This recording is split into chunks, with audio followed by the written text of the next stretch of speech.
This is the Thoughts from a Page podcast, which is now a member of the Evergreen Podcasts Network.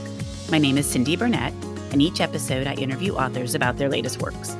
For more book recommendations, check out my earlier episodes or my website, thoughtsfromapage.com, and follow me on Facebook and Instagram at Thoughts From a Page. I want to say a special thanks to several people who shared my podcast recently on social media. Thanks to Bookstagrammers at Homegrown Book Picks and at What Jill Reads, and author Erica Roebuck for posting about my podcast on Instagram. Word of mouth is really helping me grow the show, so know that I very much appreciate the sharing. Today, I am interviewing Flynn Barry about Northern Spy.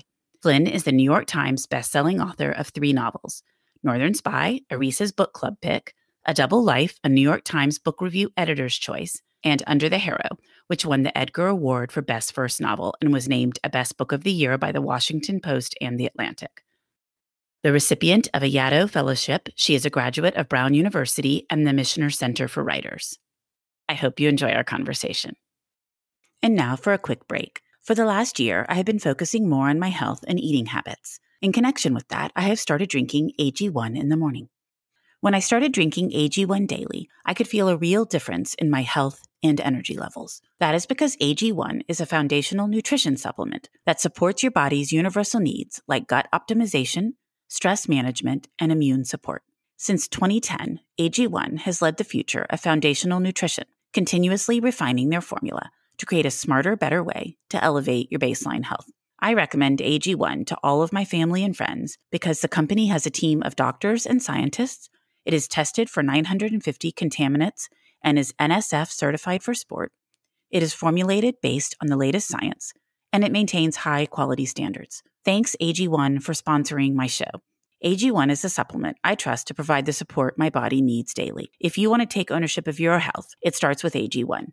Try AG1 and get a free 1-year supply of vitamin D3K2 and 5 free AG1 travel packs with your first purchase. Go to drinkag1.com/thoughtsfromapage. That's drinkag1.com/thoughtsfromapage. Check it out. And now back to my show.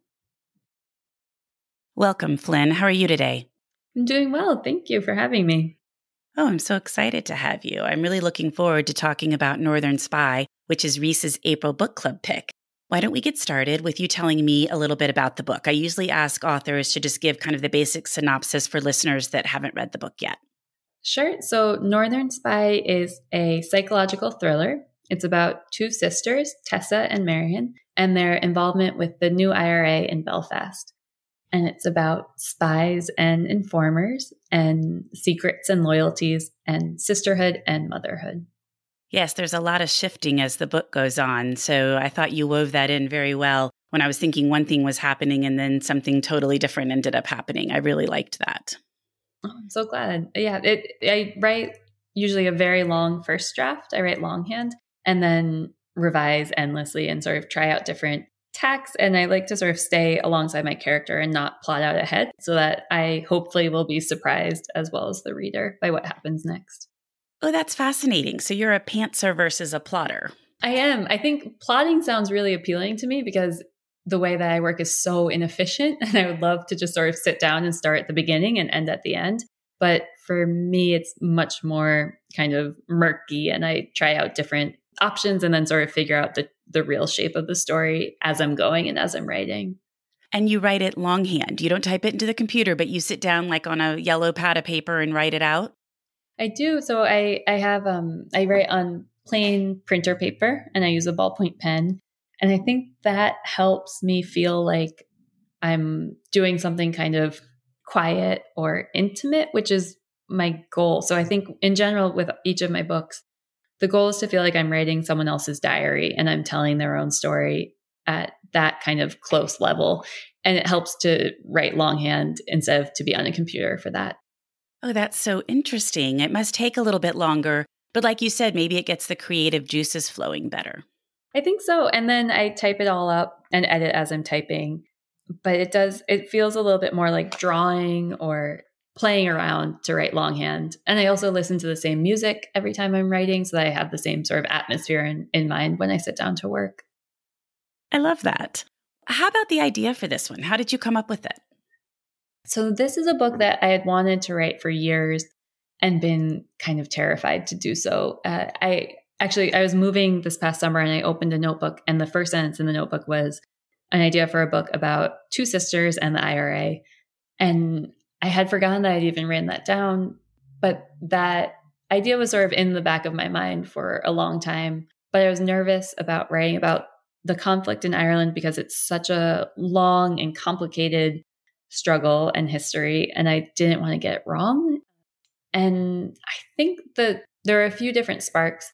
One was that I saw an archival photo from the Troubles of two young women in skirts and berets standing in a field holding automatic rifles. And they were members of the IRA posing for a photo shoot.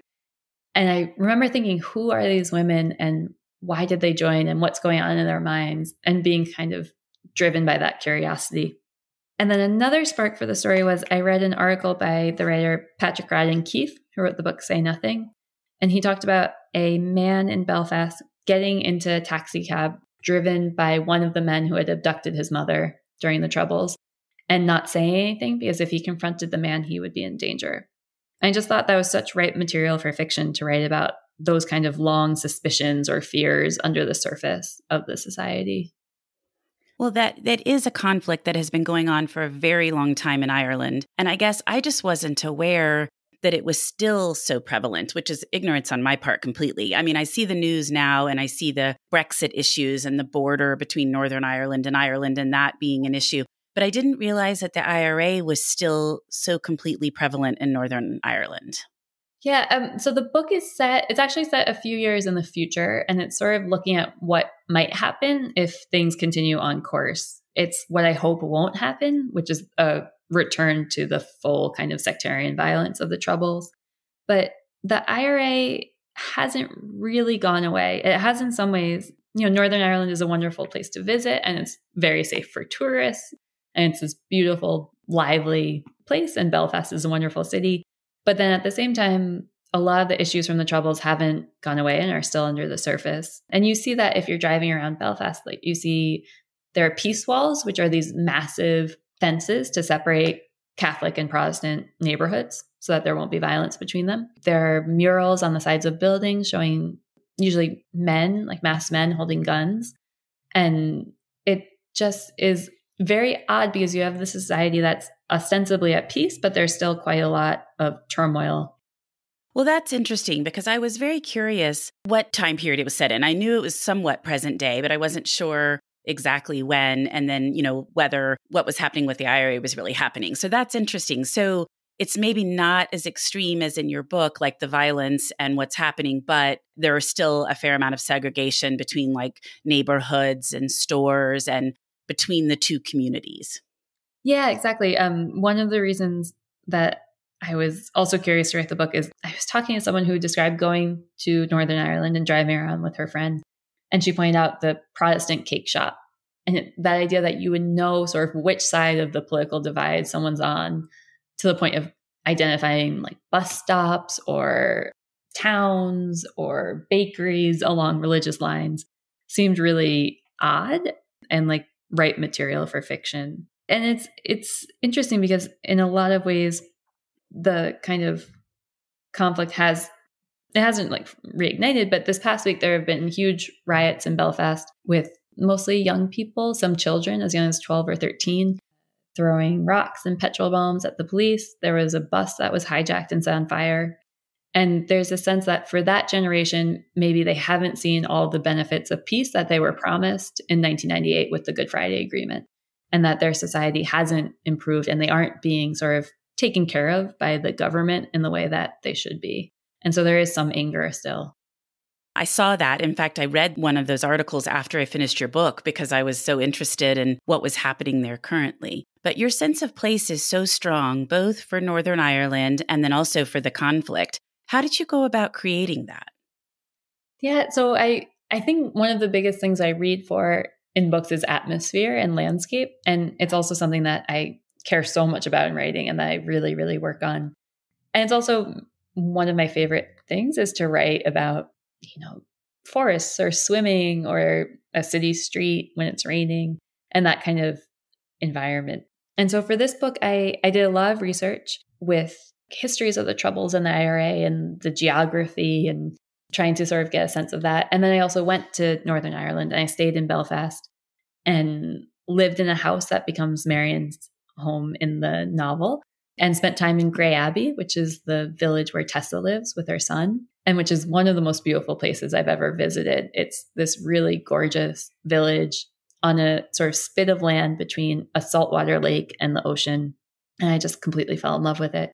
And so I tried to just sort of wander around a lot and fill notebooks with research and overheard dialogue and just description, like sort of snippet descriptions of the landscape. I think you definitely brought Northern Ireland to life, and I felt like I was right there alongside Tessa. What about your research for the IRA? I mean, I was so curious how you found out some of that or how you decided to portray it, all of it. Yeah, so there's quite a lot of material actually, because for the sad reason that the IRA has been active for so long, and especially since the Troubles in the 1970s, there have been quite a few documentary series done on the IRA or Northern Ireland. And I watched them and I read everything I could find. I read a few memoirs by former IRA members who had become informers, who really detail the ins and outs of both IRA membership and what it's like to run an operation, and also informing and what it was like to work with a handler from MI5, the British spy agency. So I read that. I interviewed former IRA members in Belfast and tried to sort of understand how someone would be radicalized. Because I think the thing that is sometimes hard to remember, but that I wanted to remember while writing the book, is that everyone in this conflict thinks that they're the good guys. Everyone thinks that they're on the moral side and that they're protecting their families or building a better world. And so you have to sort of try to understand from their position why someone might join an armed movement like the IRA. I kept thinking over and over again as I was reading about that portion of it. It sort of paralleled a little bit what we're going through here in the United States. Not the armed as much, though actually a little bit in recent times, but just the idea that you've got these two very different sides and everybody feels like they are on the right side and that they are the moral person and the right person. And so it's difficult to even try to bridge the gap to see the other side. And I think if you throw religion in there, where you've got the Catholics on one side and Protestants on the other, and a conflict that's been going on for a very, very long time, it's probably even much harder to bridge that gap. Yeah, and I'm so glad that you felt that way while reading it, because I think a lot of people have asked what it was like writing about this as an American. And in a way, I think this is pretty universal now. I think the sense of maybe being under threat or being in a society that might implode seems kind of prevalent here too. I don't think it's completely foreign anymore. And especially I was interested in what happens in a family when people take such different sort of routes for their lives.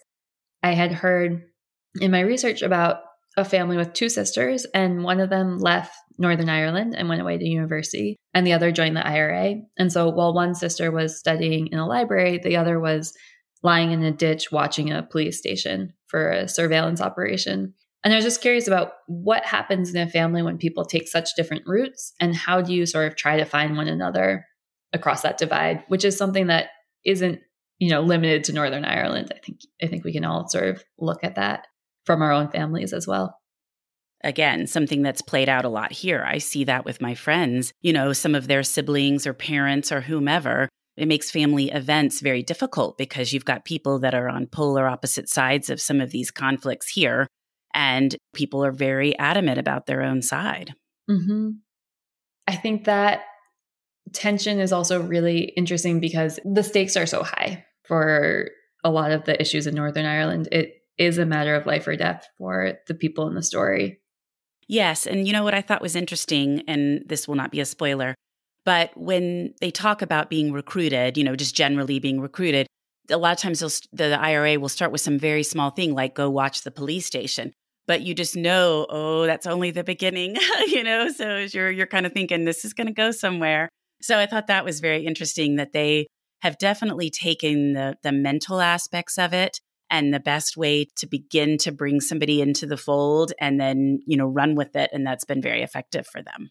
Yeah, I was so interested in recruitment while I was working on this book. And one thing that I heard that actually I put in the book verbatim was a radio show where someone was describing recruitment.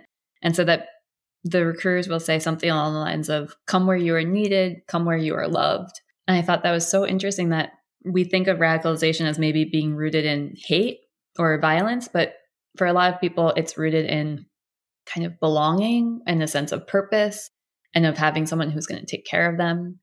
I talked to one woman who was recruited unsuccessfully by a friend, and they were just sitting in his car, and they were sharing a chicken pakora from an Indian takeaway place. And he just said, you should come work for us. And it wasn't this sort of big dramatic overture from a kind of like terrorist mastermind. It was her friend. And I think that's shadowy realm that I want to write about. I'd read about also teenage boys in Northern Ireland who were recruited, and they were sort of lured in by older men buying them new shoes or taking them to McDonald's for food, and how appealing that might be for someone who maybe feels like they've been forgotten by the rest of the world.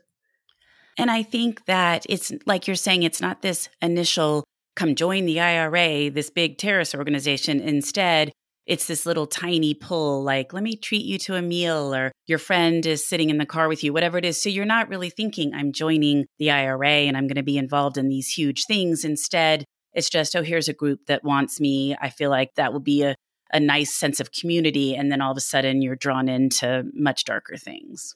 Yeah. And it also seemed like the process would escalate, like you're saying, with, someone might be asked to deliver a letter or to let people use their apartment for a meeting or their home for a meeting, or to store some sort of contraband in their homes, which isn't something that maybe you would feel comfortable saying no to, if you're part of a community that's been intimidated by paramilitaries. And then it can escalate from there. Right. Or draw a sibling in. Like, if you don't do this, it could really hurt your sister or your brother. There's just many different ways. But I thought you portrayed that really well, because I think it's important today to understand all sides of a variety of these conflicts and to understand how people were drawn in, because then I think it's helpful to figure out how to draw them out. You can understand, okay, this is what happened, and instead of condemning, try to work within that system, then that potentially is a good way to try to fix the problem. Yeah, definitely. I think the de-radicalization can only really get going if you understand the radicalization part. Exactly. Well, I love following both Reese and Jenna's book club selections, and I'm always so excited to see what they pick. I would love to hear more about how that all went down for you. Oh my gosh, it was so exciting. And I'm so glad that I can talk about it now, because we found out in January. My editor called me to tell me the news, and we kind of shouted on the phone for a while about how excited we were. And then we couldn't tell anyone. And so, my best friend and I went for a walk, and she was asking how my day was. And I was like, it was fine. Nothing happened.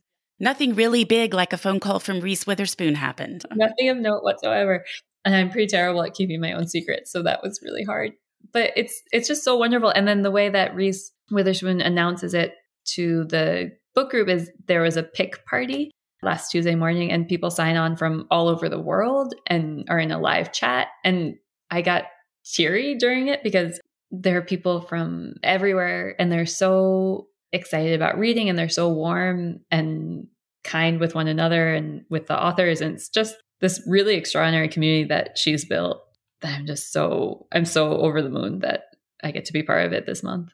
It is such a warm and welcoming community. And that's one of the things I like so much about it. I feel like everybody is positive, and they love to read, and they love seeing who she picks. And then, she does all sorts of cool stuff with the authors. And I just think it's wonderful. Her decision to run this club and to really promote female authors with strong female characters is just such a gift for the book world. It is. It really is. And it's so fun for me as a reader too, to see so many more stories about women and by women in the books that they adapt as well to film and television. So it's just pretty extraordinary that this has been built from nothing. So they reached out to your editor, and then she reached out to you. That was sort of how it all got started? Yes. Yeah. Oh, that's so exciting. You must have, like you said, just been jumping up and down and thrilled to pieces, and then having to wait, what is it, like 2.5 months till you could say anything?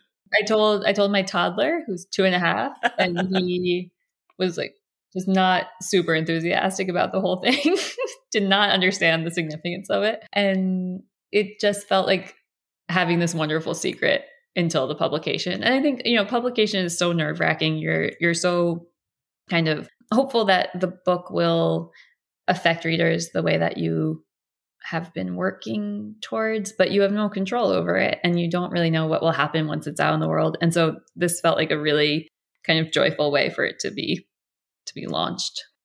Especially right now in the middle of a pandemic. I think it really has impacted authors and books and everything. So yes, to have something like this that will send it out across the world, like you said, I think is just fantastic. Yeah, it's been such a strange year. I read a book that I love by a woman named Megan Nolan called Acts of Desperation. That's been kind of compared to Sally Rooney. She's a young writer she lives in Dublin, lived in Dublin. Now she lives in London. And she was talking about how strange it is to have a debut novel come out in the middle of a time when bookstores were closed. Really, really hard for anyone having a book coming out right now, and for bookshops in general. And it on the flip side, though, I read somewhere that people are reading for an average of like 3 more hours a week, which is pretty wonderful news. I do think people have more time to read and are more focused on it, but it's just a matter of making sure your book reaches readers, and so something like Reese's Club or Jenna's Book Club is a great way to make sure it reaches many, many readers. Congratulations. I'm not even sure I said that. That's just really very exciting. Oh, thank you so much. Well, speaking of other books, I would love to hear what you've read recently that you would recommend. Yeah, so I just over the weekend started a book called Sorrow and Bliss by Meg Mason, and I am completely obsessed with it. It's sort of like Eleanor Oliphant is Completely Fine by Gail Honeyman. It's just wonderful. It's really wonderful. And then for anyone who's interested in Northern Ireland or Ireland, there's a writer named Lucy Caldwell from East Belfast, and she has a book of short stories called Intimacies that's out next month. And then she also edited an anthology called Being Various that is writers from Ireland and Northern Ireland. And I really love the anthology because it shows how kind of varied the writing is coming out of Ireland at the moment. And each of the stories in that collection is a gem. After reading your book, it made me want to learn more about Ireland. So I'm going to have to check that one out. Yeah. Well, Flynn, thank you so much for joining me today on the Thoughts from a Page podcast. I really, really enjoyed speaking with you. Oh, it's such a pleasure. Thank you for the interview. Thank you so much for listening to my podcast. If you like this episode, and I hope you did, please follow me on Instagram at Thoughts from a Page.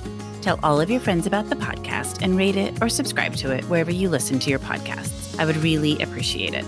Flynn's book can be purchased at the Conversations from a Page bookshop storefront, and the link is in the show notes.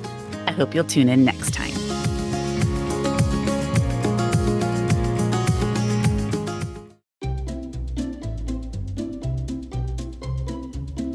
Hello, and welcome to Novel Conversations, a podcast about the world's greatest stories. I'm your host, Frank Lavallo, and for each episode of Novel Conversations, I talk to 2 readers about one book. And together, we summarize the story for you. We introduce you to the characters, we tell you what happens to them, and we read from the book along the way. So if you love hearing a good story, you're in the right place.